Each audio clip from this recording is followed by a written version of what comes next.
Hi everyone. Today in this lesson we are going to deal with the Einstein's mass energy equivalent relation. So first of all, as we already know, according to Newton's second law, what is a Newton's second law is talking about? According to Newton's second law, F is the rate of change of momentum dp divided by dt, which is equal to d divided by dt of, what is the momentum here? P is the momentum, right? Momentum is equal to mass into velocity. So we can derive this equation. This is the equation is given there in the differential equation, right? We can differentiate like this. So first function into derivative of second dv by dt plus second function into derivative of first, that is dm divided by dt. Okay, first function is em into derivative of second function is v. We have done like this, plus second function, that is v, into derivative of first. So what is the force given here?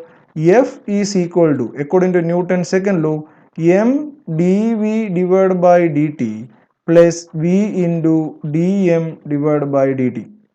Now you just imagine this force displaces a body. Okay, this force is displacing a body by a distance dx. So definitely we can say that according to work energy theorem, there is a work is done, definitely its energy increases.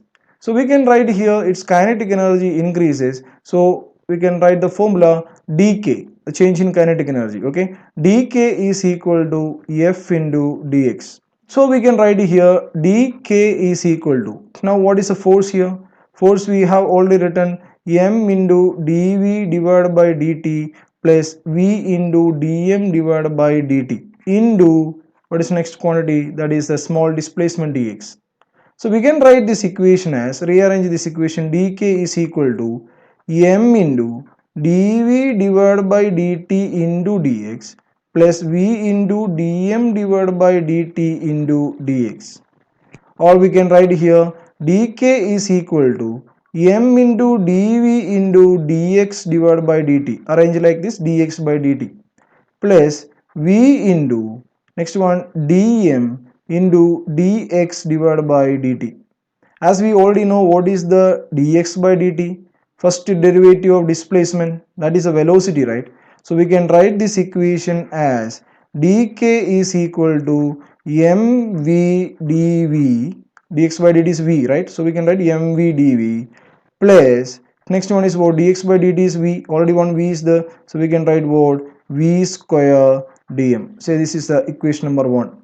So we have derived here about change in kinetic energy, or a small kinetic energy, dk is equal to mv dv plus v square dm.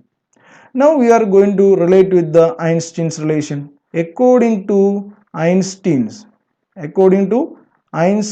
relation of relativistic mass,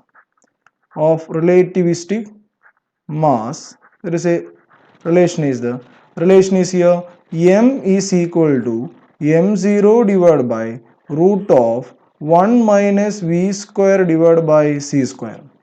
Okay, so according to Einstein's relation of relativistic mass concept, m is the mass, present mass, m is equal to m0 is the rest mass, divided by root of 1 minus v square. V is the speed of the object and c is the speed of light, or the speed of electromagnetic wave. As we already know, 3 into 10 to the power 8 meter per second. So if you square this equation, okay, just to square the equation on both sides, we can write this equation as m square into 1 minus v square divided by c square is equal to m0 square. If you open the bracket, we can write here m square into c square minus v square all divided by c square is equal to m0 square, right? So we can write once again m square c square minus m square v square is equal to m0 square c square. Here we have to consider m0 and c are constant. m0 and c are constant because m0 stands for rest mass and c is the speed of light. It will never change. It is a constant value. Now what we have to do here, differentiate this equation. Okay, differentiate the equation number 2. Okay, just going to differentiate now. If you are differentiating this equation, we can write here the first case C is a constant. So C square into, now we have to differentiate the mass concept. If you are differentiating, you can write this as 2m dm. Okay, m square 2m dm minus, next one, what is that, m square into, so these are two are variable, right? So we are writing one, first of all, maybe you can write in bracket m square into derivative of v, not v square. So what we can write here, 2v dv, okay, plus, now what is the second function, v square into derivative of first function, that is equal to what, 2m dm, which is equal to 0, because right hand side both the quantities are constant. The derivative of a constant is equal to what, 0. Now just rearrange this equation. We can write this equation as c square 2m dm minus m square 2v dv minus, you are multiplying with the minus, v square 2m dm must be equal to 0. Okay. Now if you rearrange this equation, you can see here 2m, here also 2m, here also 2m, everywhere 2m is there, so it can cancel here 0. So remaining equation you can rearrange and we can write it as what, dmc square, okay, dmc square minus mv dv minus v square dm is equal to 0, is equal to 0. Or we can write here dmc square is equal to mv dv plus, not minus, plus v square dm. You see this equation this side, mv dv plus v square dm, we have already calculated here equation number 1, that is equal to what, dk, that is equal to dk. So we got another equation, dmc square is equal to dk. What is the next equation we have derived here? That is dmc square is equal to dk. Okay, dmc square is equal to dk. Now we have to calculate the total energy. We have to calculate the total energy. So now we have derived here dmc square is equal to dk, or we can also write here dk is equal to dm. dm means small change in mass, dm into c square. Now if this particle, now if a particle is accelerated from rest to a velocity v, okay, just imagine a particle is now accelerating from rest to a velocity v, and once again what will happen here, m0 is the rest mass, right? The m0 also changes, m0 changes to, now present mass is here what, m. So total kinetic energy we can calculate by integrating this equation. Say it as, this is the equation number 3, just integrate the equation number 3. So total energy can be written as integral dk. Integral dk means what? It is starting from 0, kinetic energy 0 to a maximum value, say it as capital letter K, which is equal to integral dm into c square. From where it is changing, the mass is changing from where, m0 rest mass to a present mass m. So left hand side if you integrate, you will be getting it as k, right, which is equal to, now c square can be taken outside, integral m0 to m into dm. So as you already know, integral dm is equal to m itself. Now you have to apply the upper limit and lower limit. So kinetic energy K is equal to c square into, if you apply the upper limit, it become what, m minus m0, minus m0. So we can write here what, kinetic energy is equal to mc square minus m0 c square, or K plus m0 c square is equal to mc square. Here m0 c square is the energy associated with the rest mass, right? Rest mass of the object. So kinetic energy plus m0 c square can be considered as a total energy of the body. So we can write here what, total energy is equal to mc square, or we can note it down, E is equal to mc square. So what we have proved here, according to Einstein, mass can be converted into energy and vice versa, and the mass energy equivalence is related by the relation is equal to what? E is equal to mc square. E is equal to mc square. So this is a relation connecting what? Mass energy equivalence. Now let's discuss about the application of mass energy equivalence.